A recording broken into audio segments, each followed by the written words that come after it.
궁금증과 사연 함께 정영엽 대표와 살펴보도록 하겠습니다. 자, 먼저 첫 번째 시청자 사연은 어떤 내용인지 화면을 통해서 만나보겠습니다. 자, 며칠 전 시골집 경계에 있는 토지 주인이 주변 경계 지역에 있는 토지 사용자들에게 무단점유로 지료 사용료를 지급해달라는 내용 증명을 받았습니다. 자, 이런 경우 경계 측량을 신청해서 확인해야 한다고 하던데 또 내용 증명 답변서를 별도로 보내야 하는지 아니면 법적으로 통보받은 이후에 경계 측량을 해도 괜찮은지 그리고 무단점유가 아니라면 경계 측량 비용을 토지 소유자에게 청구할 수 있는지 알려주세요 라고 시청자분께서 사연 올려주셨습니다. 자, 이렇게 사연을 보니까 좀 답답해 하실 만한 상황인 것 같습니다. 자, 현재 한 토지 주인이 자신의 경계에 있는 토지 사용자들에게 이런 사용료를 납부를 하라고 내용 증명을 현재 보낸 상태인 것 같은데요.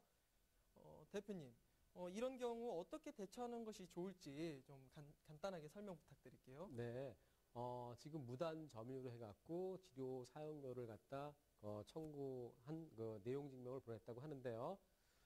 이분이 소송을 하기 위한 그런 전 단계로 본 건지 아니면은 이제 그렇게 내용 증명을 보낸 이제 의도가 좀 궁금한데요. 만약에 그 내용 증명을 받아보셨다 그러면은 경계 침범하지 않았다는 그런 취지의 내용 증명을 발송을 해주셔야 될 거고요. 또한 만약에 이 소송으로 간다고 했을 때 그 경계 측량을 통해서 이게 만약에 어떠한 그 손해를 갖다 배상해야 되는지 아니면은 명도를 해줘야 되는지 아니면 이런 부당 이득 반환에 대해서 그러한 여부가 있는지에 대해서 판단을 내리기 때문에요. 그거는 좀 지켜봐야 될 것 같습니다. 네, 그러면 소송에 만약에 들어가게 된다면 경계 침범 여부를 좀 확인해야 된다. 뭐 이렇게 봐야 되겠네요. 일단은. 네, 그렇죠. 네. 그런데 이제 무단점유냐 아니냐 이런 여부가 좀 또 그렇죠. 중요해질 것 같습니다. 이제 그 게시판 올라온 사연을 보니까요. 무단 점유라고 봤을 때 네네. 아니면 무단 점유가 아니라고 봤을 때 두 가지를 가정하고 봤을 때는요. 이분이 이제 무단 점유를 했다고 했을 때는 그분이 주장하는 대로 지료 사용료를 갖다 청구할 수 있고요. 우선 그걸 갖다 구두로 통보할 수 있고 그 다음에 내용 증명으로 해갖고 최고할 수 있습니다. 만약에 그래도 지료를 납부하지 않거나 그랬을 때에는 언제까지 그 원상 복구를 해달라. 그리고 이걸 갖다 비워달라 하고 명도 소송이라든지 아니면은 그 손해가 있을 때에는 손해배상 청구까지 들어올 수 있다고 볼 수 있겠습니다. 그렇다면은 무단 점유가 아닐 경우에는 또 아니면 또 잘 모를 경우 이걸 확인하기가 좀 어려울 경우에 좀 그렇죠. 어떻게 해야 되는지. 네, 만약에 네. 내 땅에 대해서 내가 무단 점유가 아니다. 그러면은 그거는 부모님께서 주택을 짓고 그다음에 창고를 지셨다고 하시니까요. 그러면 그건 뭐냐면요. 건축 허가를 받아서 어떤 행위를 했습니다. 그래서 건축 행위를 받아서 착공 신고를 하고요. 착공에 들어가기 전에 경계 측량 신청을 합니다. 그러면 그 경계 측량을 하고 난 다음에 거기다 건축 행위를 하고요. 또한 준공 시에도 그 경계하고 그 도면을 갖다 확인해서 공무원이 준공을 내주기 때문에 건축 준공이 났다는 것은 적법하게 어떤 행위에 의해서 그 건물을 들어간 거기 때문에요. 이분이 무단 점유가 아니라고 주장할 수 있겠습니다. 그러면 앞서 말씀하셨지만 건축 허가를 받을 때는 이 경계 측량을 하셔야 된다고 했는데 이 경계 측량을 할 때 어떤 과정과 뭐 어떤 방법으로 이루어지고 또 만약에 이분 사연처럼 이 경계 측량에 들어가는 비용은 또 어떤 분이 부담을 해야 되는지 일괄적으로 좀 설명 부탁드릴게요. 그거는요. 그 경계 측량 신청은요. 당사자가 할 수 있는데요. 본인이 할 수도 있고 아니면 이웃집에서 그 민원을 제기하신 분이 신청할 수 있는데요. 그러면 지적공사에다가 신청을 합니다. 보통은 시군에 그 지적공사의 직원들이 나와 있고요. 거기 접수를 하게 되면은 그러면은 언제 그 측량비를 내면은 날짜를 지정해 주고요. 그러면은 그 입회하에 당사자 입회하에 측량을 하는데요. 본인들이 그 다 나와서 그 지적공사에서 직원들이 경계 측량을 해주고요. 그러면 경계점을 찍어줍니다. 근데 경계목이라고 하는 말뚝은 빨간 말뚝이 있는데 그것은 신청인들이 받게 합니다. 그러면은 그 경계 신청을 할 때 경계 보건 측량 신청이라고 합니다. 그거는 어디 경계를 갖다 찍어주는 거고요. 그거 신청하실 때 지적 측량 신청까지 같이 하시면은 이게 등기부상 면적하고 실제 면적이 어떤 차이가 있는지까지 알기 때문에 경계 보건 측량 신청하실 때 지적 측량을 같이 하시는 게 좋고요. 비용 부담에 있어서는요. 보통 일반 매매 같은 경우에는 중도금이나 잔금 때 면적을 갖다 확정하기 위해서 쌍방이 합의해서 내겠다 할 수 있는데 이거는 지금 민원이 들어온 거기 때문에요. 비용 부담은 누가 하느냐. 이게 큰 비용이 아니다 그러면 서로 합의해서 할 수 있겠는데요. 만약에 비용이 많이 들어간다고 했을 때는 내 땅이라고 주장하는 분이 내 경계를 침범했다고 주장하는 분이 자기 자신의 주장을 갖다 입증하기 위해서 경계 측량 신청을 하는 거기 때문에요.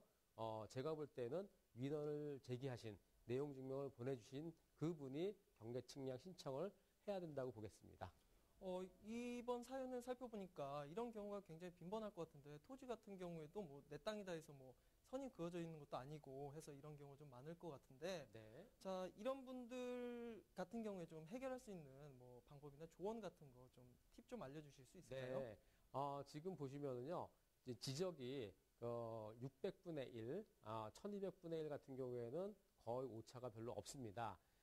근데 임야 같은 경우에는 그 임야도 같은 경우에 6000분의 1이기 때문에 경계 측량을 어느 지점에서 끌고 오느냐에 따라서 그 지적 변동이 심하다고 볼 수 있는데요. 지금 그 점유 취득 시효라든지 등기 취득 시효가 있습니다. 아마 내용 증명을 보내주신 분 같은 경우에는요, 아마 그런 의도도 있을 수 있습니다. 이 소유권을 갖다 새로 취득하셨다고 했을 때, 이게 계속해서 점유를 갖다 해서 20년 동안 평온 공연하게 자주이사로서 점유하면은 소유권을 인정하는 그런 제도가 있습니다. 따라서 그분 입장에서는 그런 것도 염려가 될 수 있고요. 또한 등기돼서 10년 동안 점유하고 있으면은 그 소유권을 인정해주는 그런 제도가 있기 때문에요. 그러한 시효를 갖다 중단하기 위해서 아마 내용 증명을 보낼 수도 있습니다. 자 이렇게 해서 첫 번째 시청자분의 사연 함께 살펴봤는데요. 자 지금까지 어떤 내용이 있었는지 화면으로 다시 한번 정리해 보도록 하겠습니다. 자, 토지 경계 너머에 토지 소유자가 무단 점유를 했다며 내용 증명을 보내왔을 때 어떻게 해야 하는지 궁금하다는 시청자분의 질문이었습니다. 자, 경계를 침범하지 않았다는 이런 내용 증명을 보내거나 또 소송으로 진행된다면 측량을 통해 부당이득 반환 청구권 여부를 판단하면 될 것으로 보입니다. 자, 그리고 점유를 주장하는 사람이 이 토지 측량 비용을 부담해야 하는 것이 맞다는 조언도 함께 들어봤습니다. 자, 이렇게 해서 첫 번째 시청자분의 사연 함께 살펴봤는데요. 이어서 두 번째 시청자분은 어떤 내용의 사연을 남겨주셨는지 화면으로 만나보겠습니다. 화면 함께 보시죠. 자, 현재 전세 들어가려는 집은 집합 건물이고요. 세대별 소유주가 집주인으로 모두 나옵니다. 허나 토지 등기부를 확인하니 소유주가 다릅니다. 전세금이 3천만 원이긴 한데 계약을 해도 안전할까요? 이 건물에 보증금이나 전세금이 총 얼마가 잡혀있고 그걸 확인해야 하나요? 자, 어디서 확인 가능한지도 알려주세요. 라고 사연 보내주셨습니다. 자, 이번 시청자분께서는 등기상 집합 건물 내에 이런 전세로 입주하려는 상황인 것 같은데 각 세대별 소유는 집주인이지만 토지 등기상 이 소유주가 달라서 당황하신 것 같습니다. 자, 대표님, 우선 여기 나온 이 집합 건물이 무엇인지 좀 알아봐야 될 것 같습니다. 네. 이 집합 건물에 대해서 설명 부탁드릴게요. 집합 건물이라는 것은요, 그 한 동의 건물에 소유주가 여러 있는 걸 말합니다. 말하자면요, 구조상 부분되어 있는 그 여러 개가 그 독립적인 건물로서 사용하는 걸 말하는데요. 말하자면은 구분 집합체라고 볼 수 있겠습니다. 그거는 뭐냐면요, 아파트라든지 다세대 빌라라든지 아니면은 그 도시형 그 생활주택, 그게 아니고 도시형 공장이라든지 그다음에 그 상가 같은 경우에는 집합 건물이라고 볼 수 있겠습니다. 네, 이렇게 이제 보통 집합 건물은 어떤 것이다 이렇게 설명을 들어봤는데, 자, 집합 건물이라 하면은 한 동네에 이제 수많은 이제 독립된 이제 주인들이 따로 있는 그런 건물들을 말하죠. 주로 아파트나 뭐 아니면은 공장, 아파트형 공장, 뭐 오피스텔, 뭐 연립주택들이 있다고 보시면 될 것 같습니다. 자, 그렇다면 보통 집합 건물에 이렇게 들어서는 경우에 토지는 좀 어떻게 되는지도 살펴봐야 될 것 같습니다. 자, 대표님, 이런 경우 토지는 어떻게 되는지 설명 좀 네. 부탁드릴게요. 지금 보시면은요, 이분이 이제 소유주는 한 사람이라고 돼 있다고 보니까요. 그게 이제 분양이 안 된 거로 볼 수 있고요. 토지하고 건물이 틀리다 그랬을 때 지적 정리가 안 됐다고 볼 수 있겠습니다. 이것은 무슨 말이냐면요. 토지하고 건물 있을 때, 단독주택이랑 이런 게 있을 때 토지 등기부등본, 건물 등기부등본이 있습니다. 이건 개별 등기를 하게 돼 있는데요. 이거 건물을 갖다 헐고 거기에 대해서 다세대 빌라를 졌을 때요. 그러면은 준공 시점에 있어서 보존 등기를 하게 돼 있는데요. 그러면은 건물 각 호수별로 해갖고 전유 면적 등기를 하게 돼 있습니다. 그리고 대지에 대해서는 토지에 대해서는 대지권, 지분권 등기를 하게 돼 있습니다. 따라서 집합 건물 등기를 하게 돼 있는데요. 이거는 집합 건물 소유 및 관리에 관한 법률에 의해서 딱 정해져 있습니다. 따라서 토지하고 건물이 개별 등기돼 있는 게 이것이 토지 건물이 합쳐져서 하나의 집합 건물 등기가 된다고 볼 수 있겠습니다. 그럼 이번 시청자분께서 질문 주신 대로 이 전세보증금을 확인하는 방법과 또 만약에 이 문제가 소유주에게 좀 문제가 생긴다면 경매로 넘어갈 수도 있을 텐데 네. 자, 이런 경매와 같은 문제가 생겼을 때 어떻게 대처를 해야 하는지에 대해서도 좀 설명 부탁드릴게요. 이분 같은 경우에는요, 전세 보증금을 확인할 수 있는 방법은 집 주인이 말해주지 않고는 확인할 방법은 없습니다. 그다음에 공사무소 같은 데 가서 확인할 수 있는 방법은 그냥 확정일자 외에는 확인할 수 있는 방법이 없고요. 그다음에 건물에 대출이 있다든지 하는 것은 등기부 등본을 확인해서 확인할 수 있는 방법밖에 없습니다. 따라서 건물 주인하고 토지 주인이 다르다고 했을 때는요. 아까 제가 말씀드린 것처럼 건물 등기하고 토지 등기를 일체로 해서 집합 건물 등기가 된 상태에서 계약을 하거나 그렇지 않다 그러면은 건물 등기하고 토지 소유자 같이 계약을 하는 게 좋다고 볼 수 있겠는데요. 만약에 경매로 됐을 때에는 만약에 경매로 나갔을 때에는 토지 소유주하고 건물 소유주가 틀리기 때문에 이게 낙찰자가 생기지 않을 겁니다. 따라서 본의 아니게 기간이 길어지고 보증금을 또 못 받을 수가 있겠는데요. 보통은 서울특별시 같은 경우에는요, 보증금 범위 내에서 9,500만 원의 보증금 범위 내에서 3,200만 원까지 최우선 변제를 받을 수 있고요. 그 다음에 수도권입니다. 서울을 제외한 수도권에서는 지금 보시면은 8,000만 원 보증금 범위 내에서 2,700만 원의 최우선 변제를 받을 수 있습니다. 기타 광역시에서는 6천만 원의 보증금 범위 내에서 2천만 원의 소액 보증금을 우선 변제 받을 수 있고요. 기타 지역에서는 지금 4,500만 원의 최우선 변제 받을 수 있는 게 1,500만 원이니까요. 이분 같은 경우에 3천만 원의 전세를 들어가신다고 하는데 지역이 어느 지역인지를 아직 확실하게 밝혀주지 않았기 때문에 3천만 원 서울시 같은 경우에는 3,200만 원의 최우선 변제를 받을 수 있기 때문에요.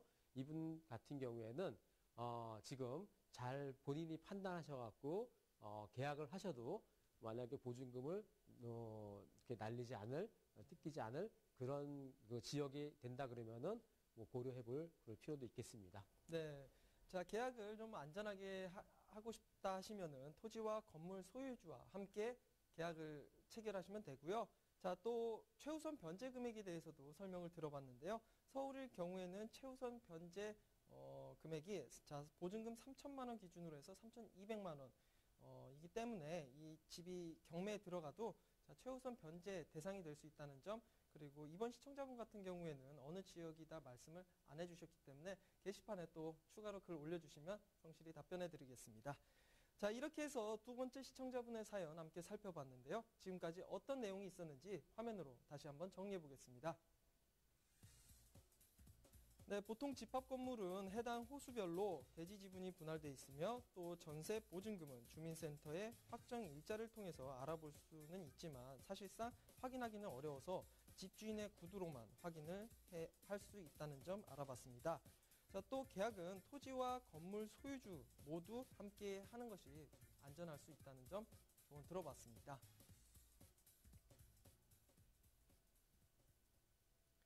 자, 이렇게 해서 두 번째 시청자분의 사연도 함께 살펴봤는데요. 이어서 마지막 시청자분은 어떤 글 남겨주셨는지 게시판 함께 살펴보도록 할게요. 자, 세 번째 사연입니다.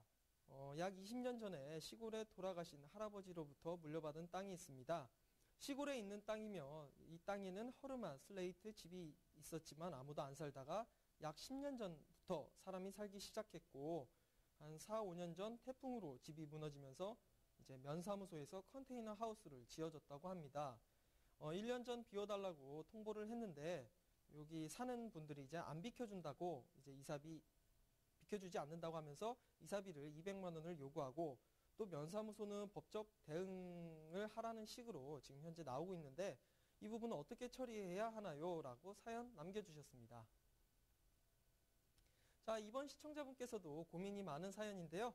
자, 대표님, 보통 이렇게 무단점유에 사는 경우가 좀 빈번한가요?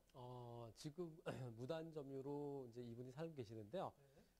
이렇게 이제 시골 같은데 이런 데 보면은 그 비어있는 그런 공가들이 있기 때문에 그냥 다른 분들이 그냥 점유하고 살 수도 있습니다.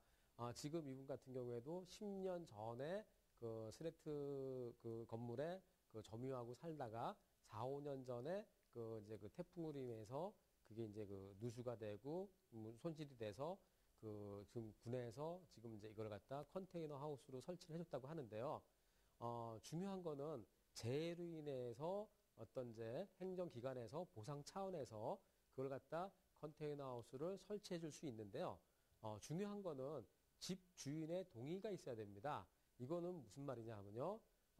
항상 그 행정기관에서 일을 처리하고 나서도 주인의 동의를 받아야 되는데 이분 같은 경우에는 뭐 전화나 연락이나 어떤 우편이나 아무 연락이 없이 컨테이너 하우스를 졌다고 하는데요. 그러면은 이분이 그 내가 들어가서 살겠다고 하는데도 불구하고 그분이 안 비켜준다. 그러면은 그건 무단점유입니다. 따라서 이분 입장에서는 자기 소유의 그러한 그 땅에 그러한 그 건물은 이제 멸실됐을 거고 보고요. 그러면은 그 건축물 관리대장을 갖다 확인해 보시면은 허가나 무허가인지 여부를 알 수 있습니다. 이분이 허가를 안 해줬다 그러면은 인감증명에 분명히 안 들어갔을 겁니다. 따라서 무허가 건물에는 무허가 구축물입니다.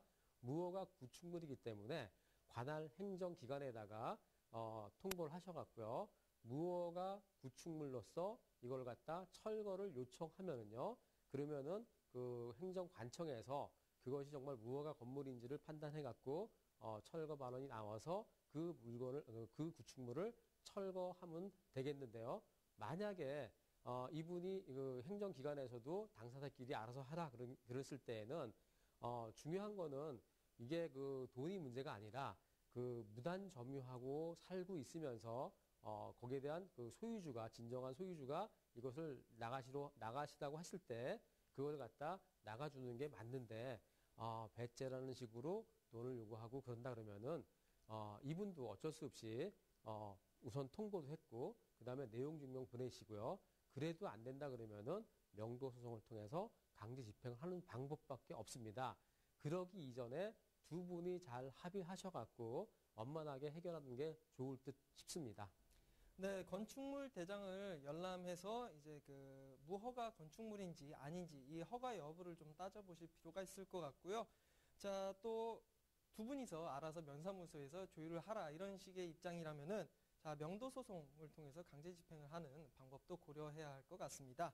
자, 그럼 대표님, 이 시청자분들 위해서 컨테이너와 같은 이런 건축물에 대해서 추가로 좀 간단히 설명 좀 부탁드릴까요? 네, 가설 건축물 축조 신고라는 게 있습니다. 그건 무슨 말이냐면요. 임시로 사용하는 가설물, 뭐 흥행장이라든지 공연장이라든지 아니면 컨테이너 박스 같은 경우에도요. 내가 내 집안에다가 갖다 놓을 때에도 가설 건축물 축조 신고를 꼭 하셔야 됩니다. 그거는요. 토지주의 동의가 들어가고요. 인감이 첨부가 돼야 됩니다. 그리고 존치 기간은 지금 길어야 2년인데요. 그걸 갖다 보통 1년 단위로 할 수도 있고요. 2년 동안의 존치 기간이 있기 때문에요. 존치 기간 만료 7일 전에 다시 연장 신청을 하셔야지만이 그 컨테이너 박스라든지 아니면은 내가 내 땅에다가 그런 구축물들을 임시로 갖다 놓을 수가 있겠습니다. 자, 이렇게 해서 마지막 시청자분의 사연 함께 살펴봤는데요. 지금까지 어떤 내용이 있었는지 화면으로 다시 한번 정리해 보겠습니다.